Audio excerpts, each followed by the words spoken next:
Ladies and gents, good morning, good evening, good afternoon. Welcome back to Hightop Sports. The day has finally arrived. Florida versus LSU. We got Georgia versus Tennessee. A lot of great matchups. Notre Dame, Texas A&M will be going down today. But I figure we give you one little update here as we have the injury report, the first injury report of the season because it is SEC play. So they're having to put out these reports. We talked about them on Wednesday. Who could be out, who may be in. All these great things. We're going to go over that list today and give you kind of some final thoughts before we head into this game, man. I'm fired up. Ready to rock and roll. Of course, we'll have our watch party tonight at 7:30 at kickoff, so be sure to tune in for that one. But let's take a look at it. Traylon Webb is still out, which, again, we kind of talked about this. If you're in the out status on Wednesday, that has to change to probable or doubtful to be able to maneuver them back and forth, if you will, make them a game-time decision.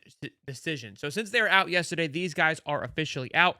Dallas Wilson is still officially out, unfortunately. After all the reports that we heard and thought that he'd be back this game, he still is not back, which is very unfortunate. LG McCray obviously dealing with that foot surgery, so I assume he'll be out for the end of the year. Obviously, surgeries you can come back within 6 and 8 weeks, depending on how severe it is, so we'll keep an eye on that one.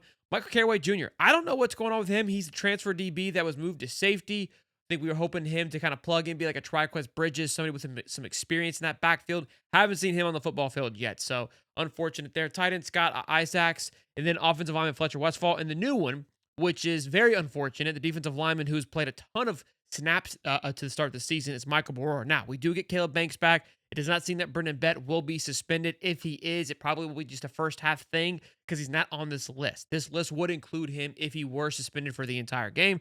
He is not. So I expect to see him this Saturday, today. How long we'll see him that's up for obviously coaching to decide on that one, on how they plan to move forward. Big one for LSU is going to be that Terry Dress Green is doubtful, meaning he's probably not going to play, which is a big component for them, especially on that blocking side of the line for the tight end.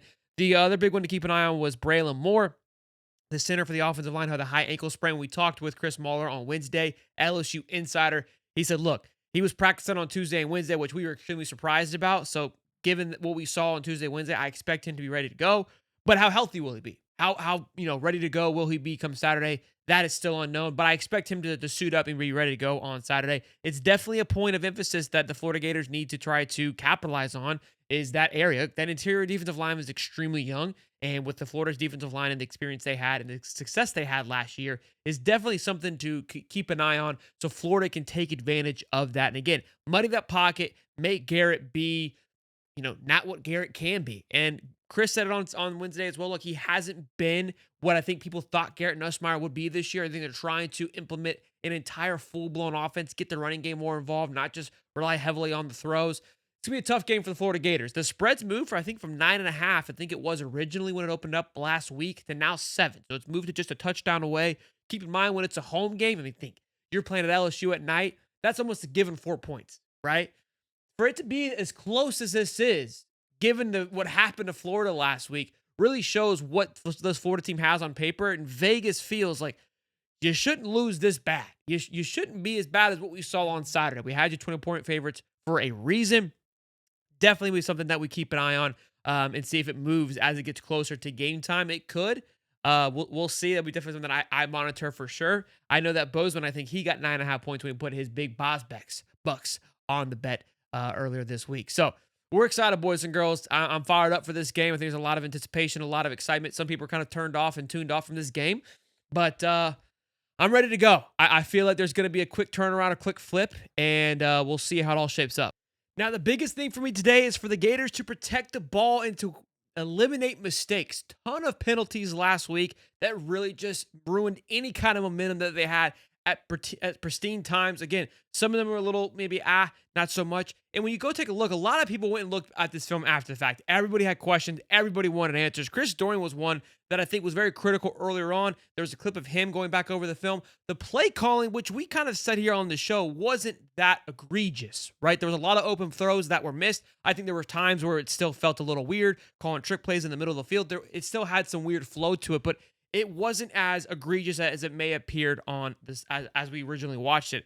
Again, for me, it's going to be game time management. How can Coach Napier address that? If you're LSU, you got to notice what you saw last week. It's the hurry-up tempo offense that's going to just absolutely destroy this defense in Florida. So Florida's got to be able to be prepared for that. act on that. I think that this offense will be a little bit slower. Most of the time with pro style quarterbacks, they're not usually into that up tempo type of offense. You saw it last night with Colorado and Houston. Houston has Armstrong there now. And we saw a lot of the same tendencies that we had a couple of years ago. Love to bring the blitz, love to fly around, love to throw cornerbacks up, play man to man, and bring as many linemen and linebackers as you can to bring pressure. And they like to love to rotate guys out as well. Colorado is not taking advantage of it. The most success they had when they did up tempo was when they had success, and they never really went back to that. And I think maybe because of Ryan Staub just not wanting to go fast. I don't know what it was, how you don't notice that, but I'm noticing again, we see some tendencies that Houston's defense had and late yesterday that Florida also continues to have. And we've got to make sure that they don't exploit our weaknesses that we have. They're exploiting it, plus we're capitalizing on our own weaknesses when we're not dialed in like that, like we should be. So, look, a lot of things that Florida's got to clean up in a week. We've seen them do it before. That under this Napier regime, we've seen them clean it up pretty quickly. We've also seen them go backwards in a week. So it's a game with a lot of opportunities. I said it on Wednesday. It's in a weird place. It's kind of a fun place to be.